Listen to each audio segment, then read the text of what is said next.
আজকে একটি মিস্টিরিয়াস শার্কের সম্পর্কে জানবো, যেটি হুট করে সমুদ্রের গভীরে গায়েব হয়ে গেল। জানবো প্রাচীন এই ম্যাপগুলোতে এত ড্রাগনের ছবি কেন থাকে, এবং প্রাচীন গুহাগুলোতে মানুষের হাতের আঙ্গুল কাটার চিত্র থাকে কেন। তাই সকল বিষয় জানার জন্য সম্পূর্ণ ভিডিওটি জুড়ে আমাদের সাথেই থাকুন। Fact number 6। ব্যাকটেরিয়া বলতে আমরা খুব ক্ষুদ্র জিনিসকে বুঝি, যা মানুষের চোখে ধরা পড়ে না। এগুলোকে মাইক্রোস্কোপের প্রয়োজন হয়। কিন্তু আমাদের এই পৃথিবীর সবচেয়ে বড় ব্যাকটেরিয়া 1 সেন্টিমিটার পর্যন্ত লম্বা হয়। এটি সাধারণ ব্যাকটেরিয়ার চেয়ে প্রায় 50 গুণ বড় হয়, যেটি এটিকে মানুষের চোখে ভিজিবল করে। Fact number 5। বায়ুদূষণ আমাদের পৃথিবীর এখন খুব বড় সমস্যা হয়ে গেছে। আর এর থেকে বাঁচতে শুধু মাস্ক পরা যথেষ্ট না, সত্যিকারে আমাদের বায়ু দূষণ হতে মুখোমুখি মোকাবেলা করতে হবে। আর এই জিনিসটা প্রতিরোধে কয়েকটি স্টেপ গ্লোবালি নিতে হবে, যার মধ্যে ক্লিন ট্রান্সপোর্ট রয়েছে।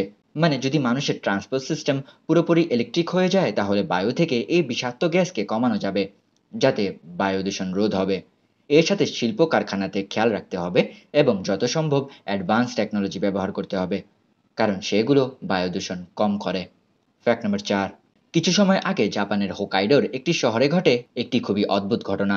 কারণ এখানে সমুদ্রের তীরবর্তী এলাকায় অনেকগুলো মরা মাছ জমা হয়ে যায়। হ্যাঁ, গবেষকদের ধারণা মতে প্রায় 1000 টন মরা মাছ এই উপকূলীয় এলাকায় জমাট করে। অনেকের ধারণা মতে এই পরিমাণ 1000 টন থেকেও বেশি, যা সে পুরো উপকূলীয় এলাকায় 1.5 কিলোমিটার জায়গা কভার করে ফেলে।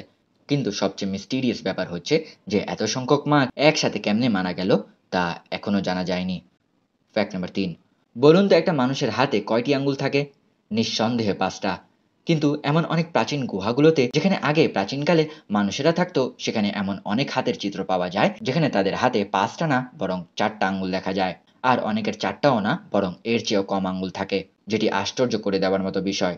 সাম্প্রতিক ইতিহাসবিদরা ফ্রান্স ও স্পেনে মোট 25,000টি পেন্টিং খুঁজে পেয়েছেন, যার মধ্যে 200টি হচ্ছে এরকম আঙ্গুল কাটা। আর তারা এর কিছু ধারণা খুঁজে পেয়েছে যে মানুষের সেই সময় 5টির কম আঙ্গুল থাকার কারণ হচ্ছে তারা নিজের এই আঙ্গুলগুলো নিজেই কেটে ফেলতো। হ্যাঁ, ধর্মীয় মাননার কারণে তারা এই কাজটি করত। তাদের বিশ্বাস ছিল যে নিজের আঙ্গুল কেটে ফেললে তাদের গড বা এঞ্জেলের দ্বারা তাদের সাহায্য প্রদান হবে। এছাড়াও নারীদের ক্ষেত্রেও একাধিক আঙ্গুল মিসিং দেখা গেছে। আর তাদের ক্ষেত্রে যা ধারণা করা যায় যে তাদের কোনো আপন মানুষ মারা গেলে তারা নিজের আঙ্গুল কেটে ফেলতো, মানে শোক প্রকাশের কারণে এই কাজটি করত। Fact number 2। সাম্প্রতিক বিজ্ঞানীরা 1539 সালের একটি ম্যাপের সন্ধান পান, এবং এই প্রাচীন ম্যাপের সমুদ্রগুলোতে আমরা অনেক ড্র্যাগন আঁকা দেখতে পারি। আর এখানে ইউরোপের দিকে ফোকাস করলে দেখবেন যে একটি জাহাজের ওপর ড্র্যাগন আক্রমণ করছে। তাহলে কেন প্রাচীন ম্যাপগুলোতে সমুদ্রে এই ধরনের ড্র্যাগন ইন্ডিকেট করা হয়? সেই সময় সমুদ্রে কি এই ধরনের বড় বড় ড্র্যাগন পাওয়া যাইতো? না। আসলে এই ম্যাপটি হচ্ছে কার্টামারিনা ম্যাপ, এবং এটি সেই 16 শতকে অঙ্কন করা হয়। আসলে এটি সেই সময় সমুদ্রের প্রতি মানুষের ভয়কে নির্দেশ করে, কারণ সেই সময় মানুষেরা সমুদ্রের সম্পর্কে এত ধারণা রাখতো না।